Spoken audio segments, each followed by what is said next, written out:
What's up guys? I hope you are doing well. ये वीर welcome to stellar family. तो कैसे हो दोस्तों? मैं आशा करता हूँ शानदार तरीके से आप लोग अपनी लाइफ को एंजॉय कर रहे हो, अपनी सेहत, फैमिली और पढ़ाई का ध्यान काफी अच्छे से रख रहे हो। एक छोटी सी बात यहाँ पर एक बच्चे के द्वारा बोला गया, सर जैसे जैसे पेपर पास में आ रहा है वैसे वैसे कॉन्फिडेंस नहीं आ रहा है, कॉन्फिडेंस डाउन होता हुआ जा रहा है। इसके लिए अगर आप लोगों से मैं एक छोटी सी एक स्टोरी आप लोगों से पूछूं तो आप लोग समझ पाएंगे कि मैं क्या बोलना चाह रहा हूँ। मान लीजिए आप लोगों को बोला जाए कि एक पर्टिकुलर सिटी के अंदर आप लोगों को जाना है और उस सिटी में आप लोगों को उस पर्टिकुलर एरिया में जाकर रहना है, जिसका मैं आप लोगों को एड्रेस दूंगा, जहां पर ना तो आज तक आप लोग कभी गए हैं, ना आप लोग इससे पहले इसके बारे में सुना है, सब कुछ नया नया आप लोगों को लगेगा।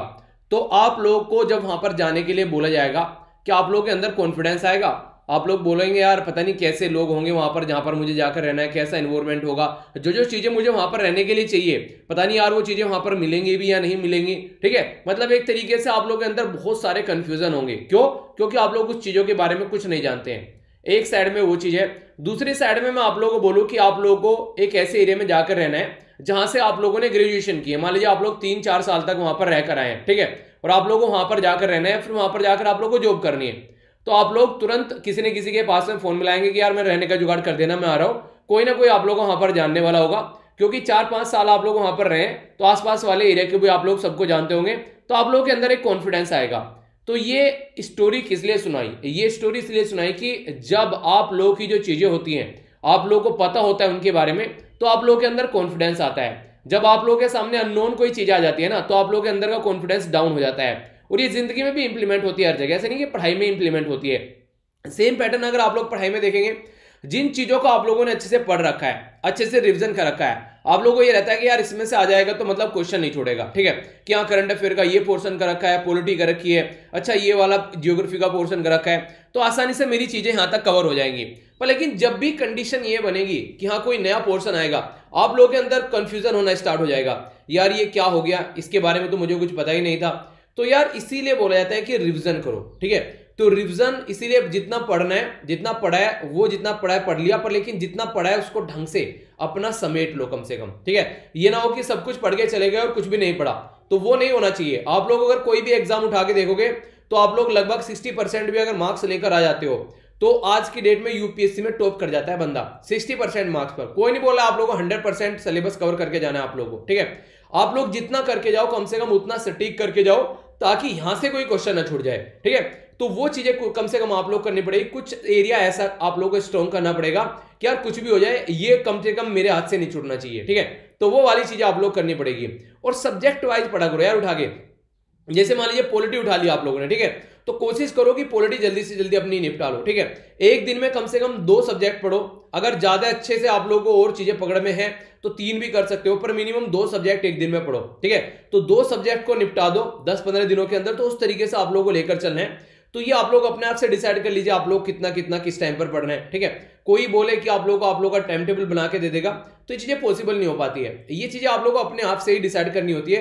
हाँ, जैसे मैंने एक टाइम टेबल के ऊपर वीडियो बना रखी है तो मैं उसमें बता सकता हूं कि कहां से आप लोगों को क्या क्या टाइम आप लोग यूज कर सकते हैं। पर लेकिन वो आप लोगों का जो फ्रेमवर्क है वो आप लोग को अपने हिसाब से अपना फ्रेमवर्क बनाना पड़ेगा, उसमें अपने हिसाब से अपने आप को ढालना पड़ेगा।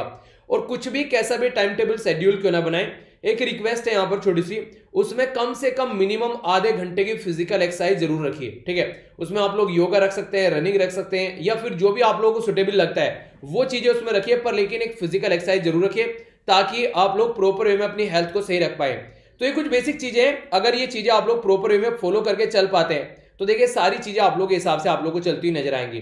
देखिए सबसे बड़ी इंपॉर्टेंट बात एक और छोटी सी बोलूंगा यहाँ पर, जिस इंसान ने अपना सोने का और उठने का टाइम फिक्स कर लिया, इसीलिए मैं आप लोगों को बोलता हूं, ये बात 1000 बार बोल चुका हूं, जिस इंसान ने ये 2 टाइम फिक्स कर दिया ना, वो इंसान अपना पूरा दिन का जो भी टाइम होगा उसको अपने हिसाब से मैनेज करके चलेगा।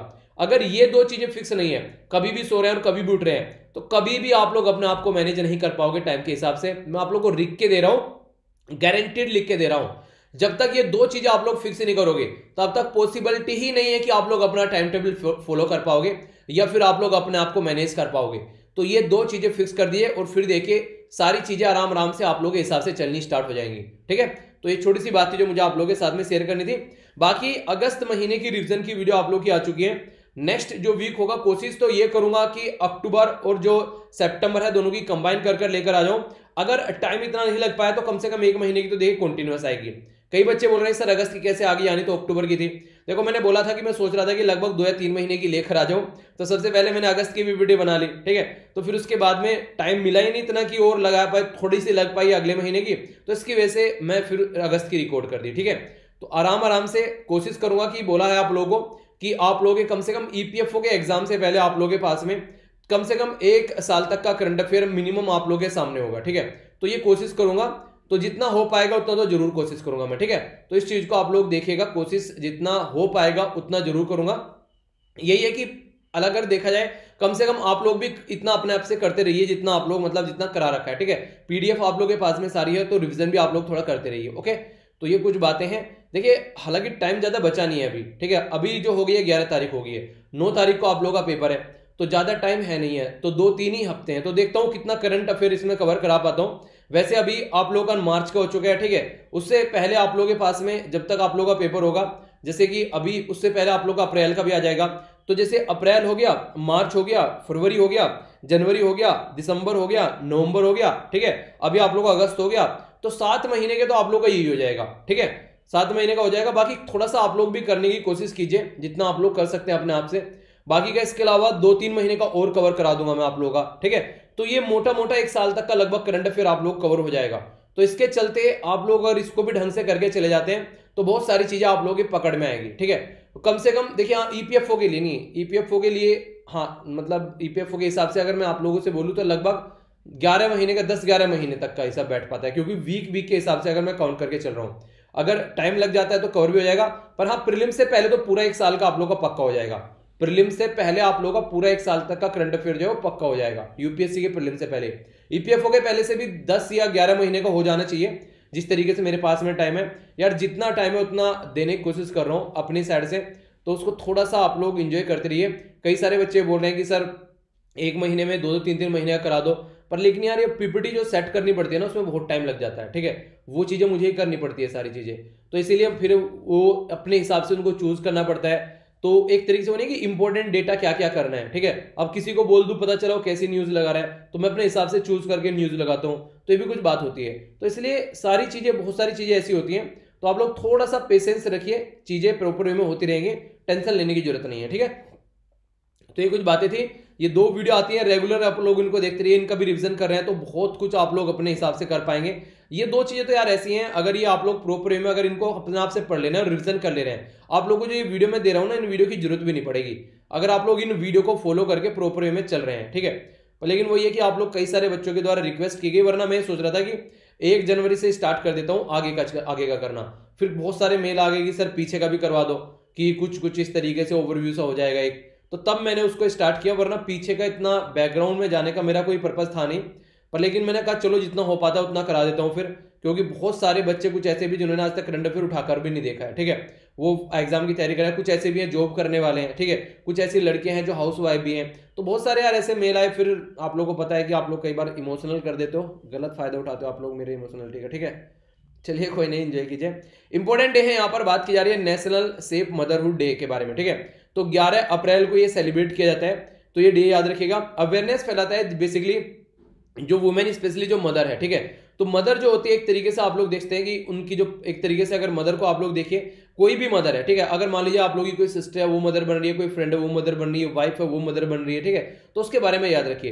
तो यहाँ पर एक तरीके से प्रेगनेंसी होती है, पूरा 9 महीने का टाइम पूरा पीरियड होता है, ठीक है। मैटरनिटी और इसी के साथ में फिर लैक्टेटिंग, यानी कि एक तरीके से जो पूरा टाइम ड्यूरेशन होता है, उसमें फिर आगे 6 महीने का टाइम मिनिमम ये माना जाता है कि बच्चे को दूध पिलाने का टाइम है। तो इस सारी चीजों के बारे में एक तरीके से अवेयरनेस फैलाना, किस तरीके से हेल्थ का ध्यान रखना है, तो उन सब चीजों के बारे में यहाँ पर ये बातें बताता है, ठीक है। तो इसके बारे में आप लोग मोटा मोटा आइडिया रख सकते हैं। आगे चलते हैं। यहाँ पर ये अभी काफी बड़ी दुर्घटना देखने को मिली वेस्ट बंगाल के अंदर। ये जो इलेक्शन चल रहे थे तो इसमें झड़प देखने को मिली। तो यहाँ पर अभी देखिए कई बार इलेक्शन होते हैं तो ऐसी सिचुएशन निकल कर आती है, 5 लोगों की जान चली गई। तो एक बहुत ही एक दर्दनाक घटना आप लोग बोल सकते हैं, जो कि सही नहीं है, ऐसा नहीं होना चाहिए था नॉर्मली। मेघालय में यहाँ पर ये है यहाँ पर उमनगोट, ठीक है। तो यहाँ पर उमनगोट, तो ये उमनगोट करके एक रिवर है। तो आप लोगों से पूछा जा सकता है कि रिवर कहां पर है, तो याद रखिएगा ये मेघालय के अंदर है, ठीक है। तो इस रिवर के ऊपर लगभग 210 मेगावाट का हाइड्रो इलेक्ट्रिक प्रोजेक्ट लगाने की बात की जा रही है। तो लोग जो है वहां पर इसका अपोज कर रहे हैं, क्योंकि उनका यह मानना है कि ये क्लीनेस्ट रिवर है इंडिया के अंदर में, ठीक है। तो यहाँ पर अगर इस तरीके की चीजें की जाएंगी तो हो सकता है कि यहाँ पर भी फिर पोल्यूशन फैले और वो सारी चीजें देखने को मिले। तो इसलिए लोग जो हैं वो कह रहे हैं कि इसके ऊपर तो कम से कम इसको छोड़ दें, यहाँ पर ये चीजें नहीं होनी चाहिए। पर लेकिन ये भी है कि लोकल एरिया में देखिए इलेक्ट्रिसिटी की पूर्ति करने के लिए गवर्नमेंट जो है उसको उस तरीके से लेकर चलती है ताकि बेसिक फैसिलिटी लोगों को प्रोवाइड कराया जा सके, तो उस वजह से न्यूज में है। तो यहाँ पर ये है UMNGOT, ठीक है। उमनगोट जो ये बेसिकली एक रिवर है, इसका नाम आप लोग याद रख सकते हैं और नॉर्थ ईस्ट से रिलेटेड है तो क्वेश्चन भी कई बार बन जाते हैं, ठीक है। चलिए एक छोटा सा एक टॉपिक कवर करता हूं पहले, उसके बाद में बात करेंगे।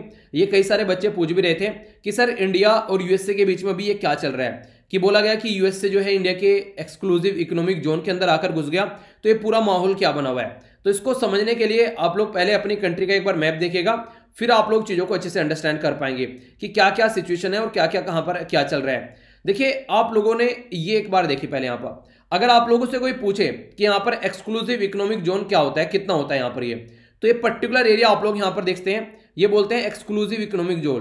तो यहां पर 200 न्यूटिकल माइल्स तक आप लोगों को देखने को मिलेगा। जो यहां पर टेरिटोरियल जो सी होता है, जैसे यहां पर मान लो हमारी कंट्री की बाउंड्री है तो उसके आसपास वाला जो एरिया हो गया ये 12 न्यूटिकल माइल्स तक आप लोगों को देखने को मिलेगा। बाकी का ये कॉन्टिग्यूअस जोन बोला जाता है 24 न्यूटिकल माइल्स तक का, ठीक है।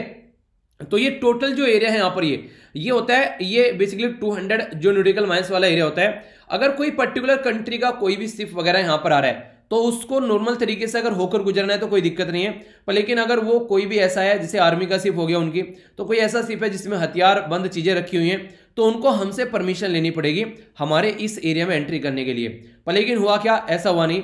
यूएसए के द्वारा अभी हरकतें की गई कि हमारे एरिया का जो यहाँ पर जो बात करें लक्षद्वीप वाला एरिया है, यहां से वो अपना एक शिप निकाल कर ले गए। तो जैसे वो शिप निकाल कर लेकर गए बिना परमिशन लिए हुए, तो यहां पर इंडिया के द्वारा प्रोटेस्ट किया गया कि ये क्या हरकतें चल रही हैं, बिना हमारे पूछे हमारे इस एक्सक्लूसिव जोन में से शिप निकालकर आप लोग कैसे ले गए।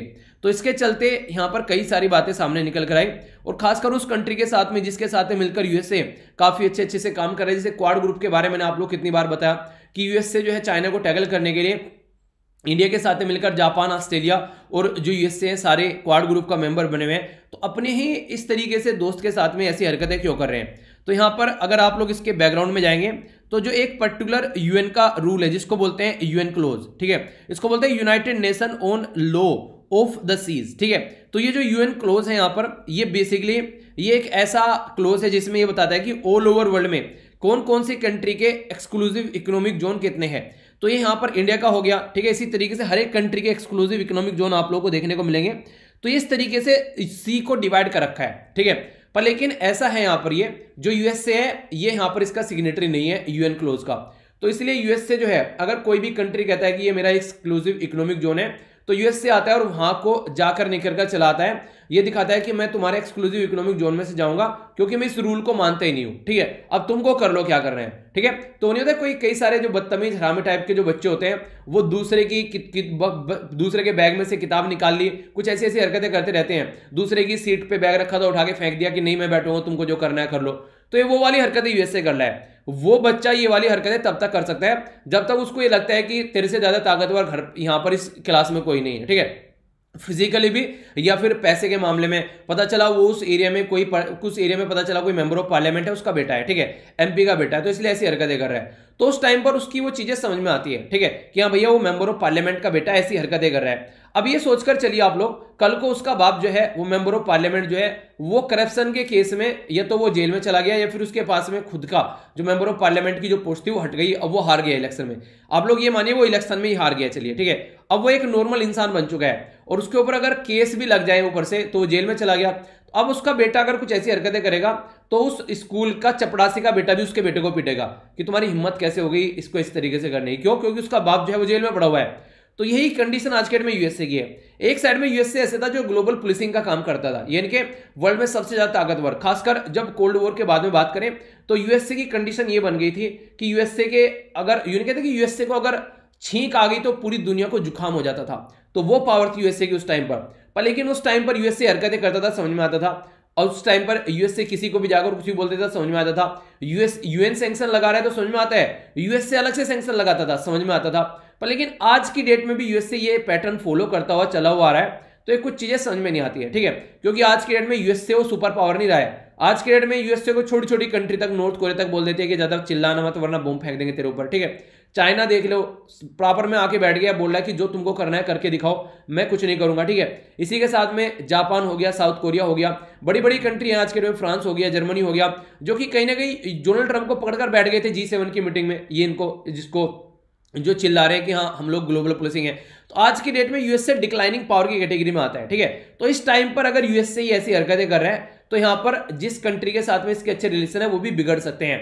तो इस टाइम पर तो इसको रिलेशन बनाकर काम करना चाहिए, क्योंकि डोनाल्ड ट्रंप ऑलरेडी कितना ज्यादा रायता फैलाकर यहां से जा चुके हैं। तो ये चीजें अंडरस्टैंड करने लायक है, पर लेकिन ऐसी चीजें यहां पर यूएसए के अंदर भी इनका क्रिटिसिज्म होता है, पर लेकिन आज तक भी यहां पर जो यूएन क्लोज को लेकर इनकी जो कांग्रेस है उसमें कई बार ट्राई किए गए चीजों को पास कराने की, पर ये इसको अब तक यहां पर पास नहीं करा पाए हैं, तो इसलिए यहां पर इसको एक्सेप्ट नहीं कर रहे हैं। और हमारे कंट्री के साथ में नहीं ऐसा करते हैं, इवन जापान के साथ में, साउथ कोरिया के साथ में, इवन पाकिस्तान के साथ में, जो चाइना के साथ में, ये हर एक कंट्री के साथ में ऐसी ऐसी हरकतें करना ये करते हैं। अब देखिए ठीक है, लोग अब तक इनकी सुनते आ रहे हैं, पता चला कल को कोई अड़ गया बिल्कुल कि निकल के दिखा, ठीक है, तो फिर क्या होगा, लड़ाई होगी ना फालतू में। तो क्यों किसी के चीजों में इंटरफेयर कर रहे हो? ये तो वही बात हो गई कि यार मैं ना भगवान में विश्वास नहीं करता हूं, ठीक है, तो मैं भगवान में विश्वास नहीं करता हूं तो मैं दूसरे की श्रद्धा का भी मजाक उड़ाऊंगा। तो ये क्या तरीका है? अगर तुम भगवान में विश्वास नहीं करते हो, अल्लाह गॉड को तुम नहीं मानते हो, तो तुम यार जाकर अपने घर देखो तुमको जो करना है, दूसरे के विश्वास में क्यों इंटरफेयर कर रहे हो?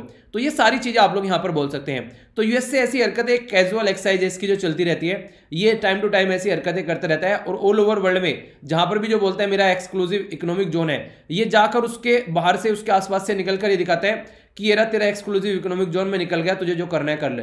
यहां पर ये किसी को कुछ बोलता नहीं है, इसके बारे में किसी को क्रिटिसाइज भी नहीं करता है, ऐसा भी नहीं है कि इसके खिलाफ कोई केस भी दायर करता है, कोई ऐसा भी कुछ नहीं है, बस नॉर्मल तरीका है, बस बदतमीजी है कि हाँ मार मार के निकलना है उन्हें। कई सारे हरामी बच्चे आप लोगों ने देखा होगा कि छोटे छोटे बच्चों को पीट पीट कर निकलते रहते हैं, तो ये हरकतें करते रहता है बार बार। तो यही अभी इंडिया के साथ भी इसके द्वारा की गई है। तो हमारी कंट्री का जो एक्सक्लूसिव इकोनॉमिक जोन था यूएन के हिसाब से, तो उसमें यहाँ पर अभी ये निकल के चला गया, तो उसी के चलते यहाँ पर ये बातें हैं न्यूज में, ठीक है। तो एक मोटा मोटा आइडिया आप लोगों को समझ में आ गया होगा, कोई कंफ्यूजन आई होप कि अब आप लोगों के माइंड में नहीं होगा। ओके, आगे बात करते हैं। म्यांमार की कंडीशन जो है वो काफी और ज्यादा खस्ता हो गई। यहाँ पर 80 के करीब जो म्यांमारी है उनकी जान चलेगी। तो यूएन के द्वारा एक्शन लेने की बात की जा रही है कि यार बहुत बुरी कंडीशन चल रही है, क्योंकि देखिए आर्मी जो है ना वो एक तरीके से बिल्कुल ही उन्हें कहते हैं कि अपने लोगों को समझ ही नहीं रही कि इनके लोग हैं, ऐसा लग रहा है किसी बाहर की कंट्री के ऊपर अटैक रखा है और दबाकर लोगों को मारा जा रहा है। तो एक हद तक ही चीजें सही रहती हैं यार। अब एक उन्हें कहते हैं कि चीजें बहुत ज्यादा प्रॉब्लम में आ गई है, इतने सारे लोग मारे जा रहे हैं, बेगुनाह लोग जो कि अपने हक के लिए लड़ रहे हैं, तो ये गलत काम है। और हमारी कंट्री में बहुत ज्यादा प्रॉब्लम होती है इससे, अगर कोई ऐसी एक्टिविटी होती है, क्योंकि हमारी कंट्री का पड़ोसी देश है, तो बहुत सारे रिफ्यूजी हमारी कंट्री में एंट्री कर रहे हैं, तो हम लोग को प्रॉब्लम इससे फेस करनी पड़ रही है। तो ये भी एक मुद्दा है यहाँ पर। हमारी कंट्री के जो जनरल नरवाने साहब हैं यहाँ पर, ये बांग्लादेश की जो ऑफिसर्स हैं उनके साथ में इंटरेक्ट कर रहे हैं। तो यहाँ पर ये अभी बांग्लादेश पहुंचे 5 दिन के ऑफिशियल टूर पर, तो उसके बारे में बात की जा रही है, ठीक है। तो ये हल्का सा याद रखिएगा, अभी बांग्लादेश की जो है जो आज़ादी के 50 साल पूरे हुए, तो बांग्लादेश के साथ में हमारे रिलेशन काफ़ी अच्छे हैं। हमारी कंट्री के साथ में अगर आप लोगों से कोई पूछे सबसे बड़ा बॉर्डर कौन टच करता है, तो बांग्लादेश टच करता है, ठीक है, पहले नंबर पर। दूसरे नंबर पर, तीसरे नंबर पर कौन करता है ये आप लोगों को बताना है, ठीक है। और सबसे कम कौन करता है ये भी बताइएगा। कई बार बता चुका हूं, छोटी छोटी बातें ये कम से कम आप लोगों को याद होनी चाहिए। अगर इसके बारे में आगे मैं आप लोगों से बात करूं तो इंपॉर्टेंट बात यहां पर यह है कि हमारी कंट्री के द्वारा जब पार्टिसिपेट किया गया बांग्लादेश को आज़ाद कराने में, तो इसके चलते यहाँ पर हम 50वीं जो सालगिरह सेलिब्रेट कर रहे हैं आज़ादी की, और इंडिया के द्वारा काफ़ी बड़ा जो रोल प्ले किया गया उसको रोल को रिकॉग्नाइज किया जा रहा है अब बांग्लादेश में। हमारी कंट्री के प्राइम मिनिस्टर साहब भी यहाँ पर पहुंचे, एक तो वो, इसी के साथ में जो इनके फादर ऑफ नेशन है बंगबंधु, ठीक है, उनके अभी रिसेंटली 100 साल पूरे हुए लास्ट ईयर, तो उसके चलते भी उनको भी रिकॉग्नाइज किया गया। हमारी कंट्री में गांधी पीस प्राइज दिया गया 2020 का उनको, तो वो भी इंपॉर्टेंट क्वेश्चन बन सकता है। इंडिया और बांग्लादेश के जो रिलेशन है वो काफ़ी अच्छे लेवल पर बढ़ते हुए जा रहे हैं, और हमारी कंट्री के लिए इंपॉर्टेंट क्यों है, हम लोग चाहते हैं बांग्लादेश के साथ में अगर अच्छे रिलेशन हो जाते हैं तो बांग्लादेश से होते हुए हम लोग यहाँ पर इस पर्टिकुलर रीजन से अपनी कंट्री के नॉर्थ ईस्ट के साथ में अच्छे कनेक्शन बना सकते हैं। तो ये भी एक अच्छा सा तरीका है यहाँ पर, ठीक है। तो पड़ोसी देश है, हमारे साथ में अच्छे रिलेशन होने चाहिए। ओके, आइए अब आगे बढ़ते हैं। और हाँ, कल मैं जैसे बैठा हुआ था चेयर पर, चेयर खिसकी तो चेयर खिसकने की भी आवाज़ सुन ली, इतना टकटकी लगाकर वीडियो सुन रहे हो। ये कह रहा है बच्चा सर आपकी चेयर खिसकी हाँ यार, बैठे रहते इतनी देर तक, थोड़ा बहुत खिसका लेते हैं आगे पीछे सही है, चेयर खिसकने की भी आवाज़ सुनी जा रही है। इंडिया और चाइना जो है वो एग्री हो गए हैं लाइन ऑफ एक्चुअल कंट्रोल वाले एरिया में कि हाँ जो भी अभी फिलहाल जो इंसिडेंट हुए बॉर्डर को लेकर उसको रिजोल्व करेंगे। खासकर जो पेंगोंग सो लेक थी यहाँ पर शांति बनाकर रखेंगे। अब यहाँ पर देखते हैं ये कब तक शांति रख पाते हैं, ठीक है। तो इसके बारे में बातें यहाँ पर की जा रही है। ये सुप्रीम कोर्ट के द्वारा एक बड़ी इंटरेस्टिंग बात बोली गई है कि paying extortion money is not terror funding, यानी कि मान लीजिए किसी पर्टिकुलर पर्सन को किसी ने किडनैप कर लिया और फिर बोला कि फिरौती आप लोगों को देनी है, ठीक है। तो फिरौती देने गया पर्सन अपने बच्चे को छुटाने के लिए या फिर कोई और मुद्दा था उसके लिए, तो यहाँ पर यह बोला जाता है कि इसको टेररिस्ट फंडिंग के अंदर काउंट किया जाए, ठीक है। तो यहाँ पर बोला गया कि टेररिस्ट फंडिंग नहीं होगी, ठीक है। तो कोर्ट ने ग्रांट बेल कर दी गई एक बिजनेसमैन को जिसके ऊपर यहाँ पर ये केस चल रहा था एक्सटोर्शन मनी को लेकर, ठीक है। किसी भी तरीके से एक्सटोर्शन मनी मांग लेते हैं कि हाँ एक्सटोर्शन मनी पहुंचा दो, इतने खोके पहुंचा देना वरना तुमको गोली से मार देंगे, तुम्हारे घर वालों को किसी को उड़ा देंगे। तो ऐसी हरकतें कई बार देखने को मिलती है, तो उसी के बारे में यहाँ पर यह बात की जा रही है, ठीक है। तो एक्सटोर्शन मनी जो है इज नॉट टेरर फंडिंग, तो ये अपनी जान बचाने के लिए अगर कोई किसी को इस तरीके से पे कर रहा है तो उसको टेरर फंडिंग की कैटेगरी में नहीं रखा जाएगा, ठीक है। तो ये बात यहां पर बोली गई है। आगे चलते हैं। यहां पर देखिए दो तरीके की आप लोगों ने कई बार सुना होगा डॉल्फिन के बारे में, ठीक है। तो यहां पर अभी तो उसके बारे में भी आप लोगों से बात करूंगा, ये अलग अलग है बेसिकली। यहां पर ये अभी फिलहाल जो ये वाली न्यूज है इसमें बात की जा रही है कि अभी रिसेंटली जो डॉल्फिन रिवर है वो चिल्का लेक में देखने को मिली। सबसे पहले तो चिल्का लेक के बारे में याद रखिएगा, कहां पर लोकेटेड है, उड़ीसा के अंदर है चिल्का लेक, ठीक है। उड़ीसा कहां पर है, यहां पर आप लोग देखते हैं उड़ीसा के अंदर। तो चिल्का लेक जो है यहां पर ये उड़ीसा के अंदर लोकेटेड है, ठीक है। और यहां पर क्या मिला है, यहां पर यह है इरावाड़ी डॉल्फिन। तो इरावाड़ी डॉल्फिन को चिल्का लेक के अंदर देखा गया है यहां पर, ठीक है। तो चिल्का लेक जो है इंडिया की लार्जेस्ट ये ब्लैकिश वाटर लेक आप लोगों को देखने को मिलेगी। नॉर्मली यहाँ पर इस तरीके से डॉल्फिन वगैरह नहीं पाई जाती है, तो इस पर्टिकुलर रीजन में भी देखने को मिल रही है, तो इसकी वजह से ये न्यूज़ में आ गई है। तो चिल्का लेक के बारे में याद रखिएगा। एक और छोटी सी न्यूज़ है यहाँ पर, ये इसके बारे में भी बताऊंगा, एक मिनट। एक और न्यूज़ थी ये वाले, ठीक है। इंडस और जो गंगा रिवर में जो डॉल्फिन पाई जाती है इसके ऊपर एक स्टडी की गई और स्टडी करने के बाद में बोला गया कि दोनों डिफरेंट है, डिफरेंट स्पीसीज हैं। इनके ऊपर एक स्टडी करने के बाद में पता चला इनके जो एंसेंट डीएनए वगैरह है उनके बारे में चेक किया गया, तो ये जो है ये अलग अलग हैं, ठीक है। तो यहाँ पर इनको बोला जा रहा है कि इनमें कंफ्यूज नहीं होना, दोनों जो है ये अलग अलग हैं, तो इसके बारे में यहाँ पर ये बात की जा रही है। तो इनके डीएनए का एनालिसिस किए गए, वो सारी बातें तो आप लोगों के लिए इंपॉर्टेंट नहीं है।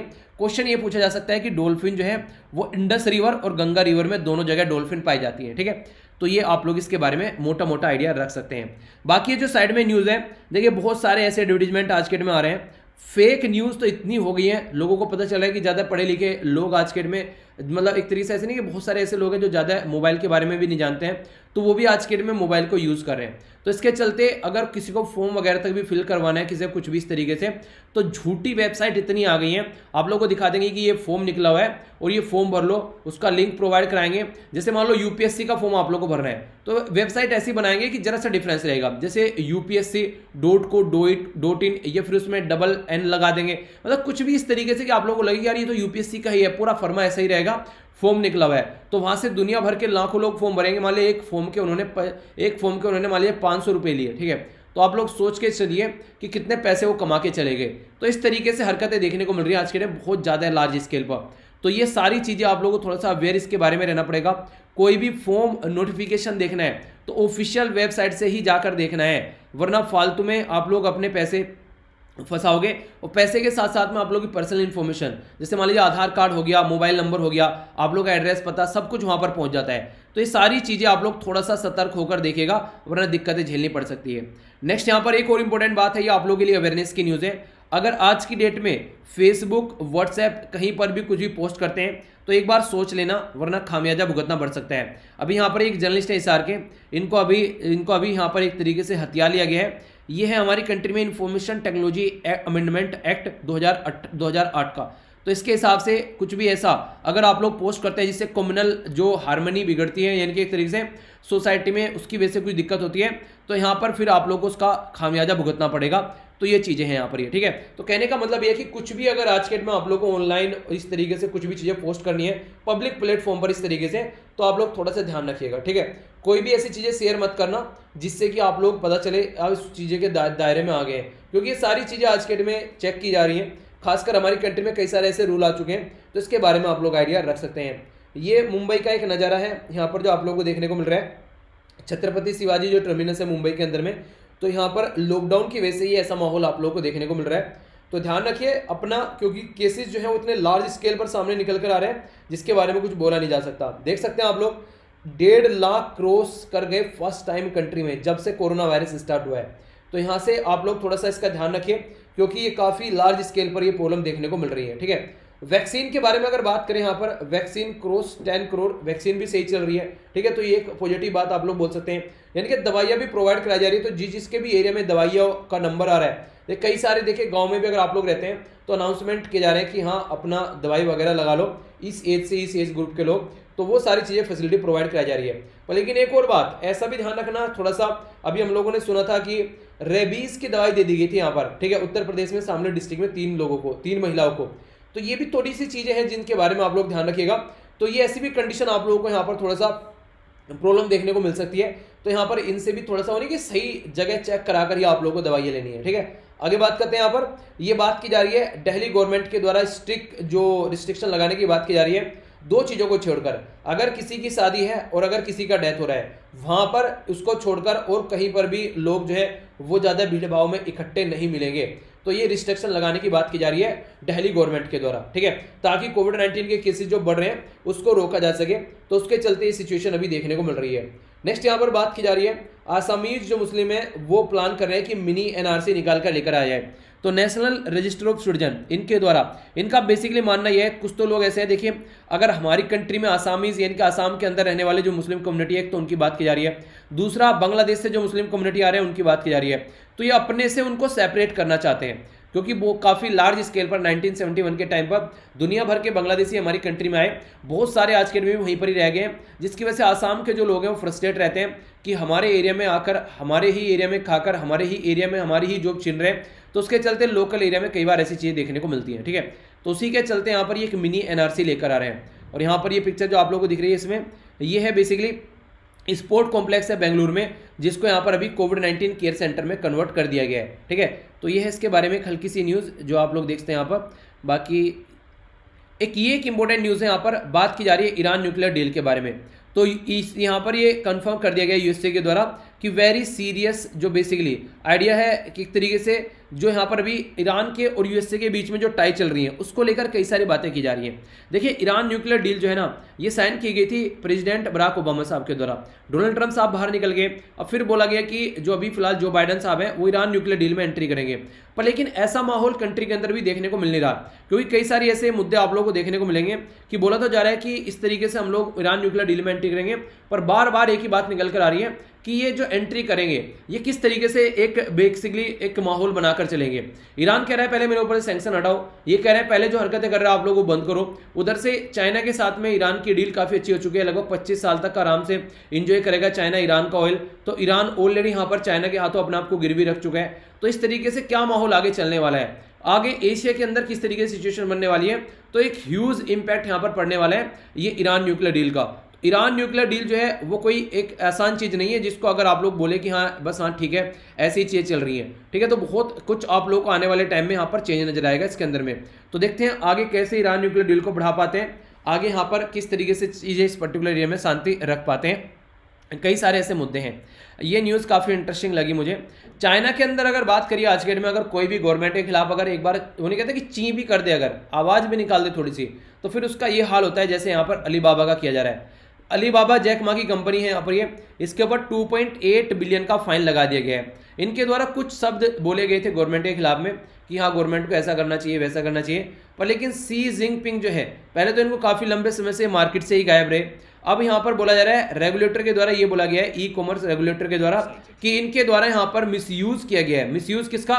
मिसयूज किया गया अपनी डोमिनेंस का, यानी कि एक तरीके से मार्केट में अपनी पोजीशन का गलत इस्तेमाल किया गया इनके द्वारा। तो इनके जो यहाँ पर अभी 37 बिलियन तक के जो आईपीओ आने वाले थे दिसंबर के महीने में, वो आईपीओ भी यहाँ पर इनके रोके गए थे। तो कई सारी ऐसी हरकतें देखने को मिली, सस्पेंड कर दिए गए थे आखिरी मिनट में जब वो पब्लिक होने वाले थे। ठीक है, तो कई सारी ऐसी चीज़ें देखने को मिली। तो जैक मा को बिल्कुल अपने कंट्रोल में लेने की कोशिश की जा रही है, चाइना के अंदर लेने की कोशिश की जा रही है। ये एक ऐसी कंट्री है जो ले चुकी है, तो कोई इस तरीके की हरकतें अगर चाइना के अंदर करता है तो फिर ये हरकतें देखने को मिलती है। तो ये पूरी माहौल यहाँ पर आप लोग देख सकते हैं। ठीक है, तो ये थी आज की कुछ छोटी छोटी मगर मोटी बातें। आई होप कि आप लोगों ने इसको एंजॉय किया होगा। ये वीडियो देखेगा और जिसने अभी रिवीजन नहीं किया है तो देखिए अपने पीछे की भी चीज़ें रिवीजन करते रहिए। रिवीजन जितना ज़्यादा कर लेंगे, जैसे आप लोग मार्च का कर लीजिएगा, ठीक है, अब फरवरी, उसी के साथ में जनवरी। देखिए कोई भी एग्जाम अगर आप लोग दे के जाना चाहते हैं ना, एक तो बात आप लोग गांठ बांध लीजिएगा, वो क्या है, कम से कम 6 से लेके 8 महीने का तो करंट अफेयर बिल्कुल अच्छा होना ही होना चाहिए, चाहे कुछ भी हो जाए, ठीक है। 1 साल तक का कर ले रहे हैं और बेटर है, और अगर 1.5 साल का कर ले रहे हैं तो और बेटर है, पर लेकिन इतना तो कम से कम, या फिर आप लोगों को मोटे मोटे तौर पर बोल दूं 9-10 महीने तक का तो कम से कम, ठीक है। ये इतना तो आप लोगों का कम से कम 10 महीने तक का तो करंट अफेयर ना बिल्कुल ऐसा होना ही होना चाहिए कि हाँ यार यहाँ से क्वेश्चन पूछेगा तो नहीं छूटेगा। तो ये कम से कम आप लोगों को अपना ध्यान रखना पड़ेगा, ठीक है। बाकी का और भी अगर कर लेते हैं तो अच्छी बात है, वरना ये है कि 60% मार्क्स लेकर कम से कम आने हैं अगर रियलिटी में आप लोग एग्जाम की तैयारी कर रहे हैं। सीरियस होकर थोड़ा सा चीज़ों को करते रहिए। सारी पीडीएफ आप लोगों को टेलीग्राम पर मिल जाती है, वहां से जाकर डाउनलोड कर लेना। तो नेक्स्ट लेक्चर में मिलता हूँ। बड़ों को नमस्ते, छोटों को प्यार, छोटी सी लाइफ एंजॉय करा। तब तक के लिए जय हिंद।